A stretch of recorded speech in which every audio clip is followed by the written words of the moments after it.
Made in Hollywood. Bumblebee takes us back to 1987 before it all began for the prequel story to our favorite friendly Transformer. Hey, I'm John Cena. You are watching Made in Hollywood, and here is a scene from Bumblebee, starting now. Is the Beetle for sale? Yours, kid. Happy birthday.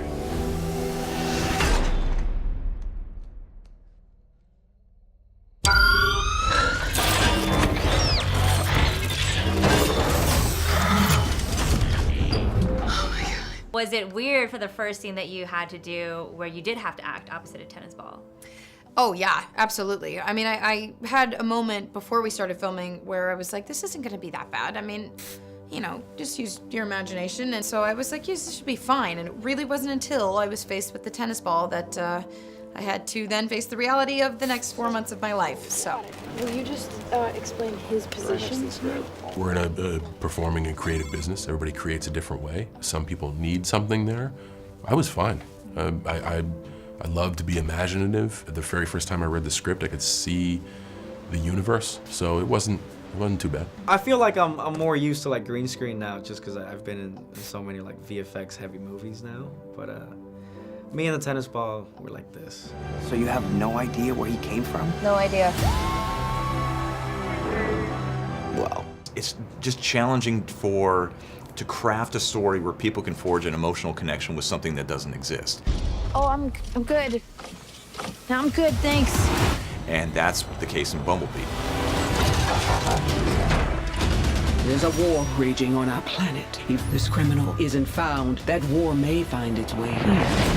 First female voice of a Transformer. That's right. How was that? That was pretty You didn't get exciting. to be on set, but I you did still not. get to be this really awesome Transformer Shatter. And quite the villain. The villainous right bot. Yeah, your voice makes that Transformer pretty terrifying. I like that. I'm glad you said that. Is there anyone that can help you? Do you have a family? Oh, who but me? Even though I know that Bumblebee doesn't have his voice because I've seen every other Transformers film, I was still so emotional when I saw this scene and saw how he loses his voice. It really hurt me. Well, good. It had the desired effect. Hopefully you care enough about him where it does actually mean something.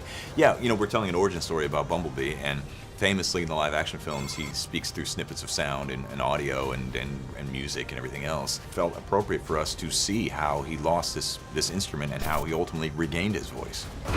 Is that why you're always messing with the dial? You're trying to teach yourself how to talk, aren't you? B, you're a genius. Dude, when I read it in the script, I was like, damn. Did you cry? That's how? Even though we know Bumblebee doesn't have a voice and he talks to the radio, the question has never been answered of why. And putting him in a very jeopardizing situation where his life is threatened makes him human.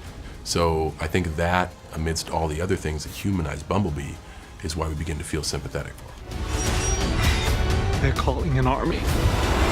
I've seen firsthand what these things really are. Bumblebee. There is only one way to end this war.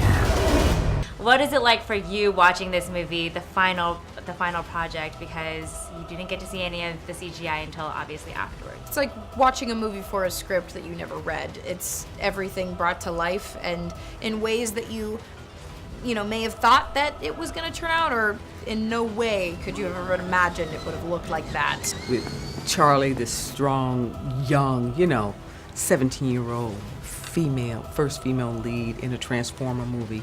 And she's really handling herself. She's trying to figure out who she is. But even in that process of being unsure, she's strong. Each movie exists on its own, and of course people come to the film, if they've seen the other Transformers film, they come to the film with all those experiences.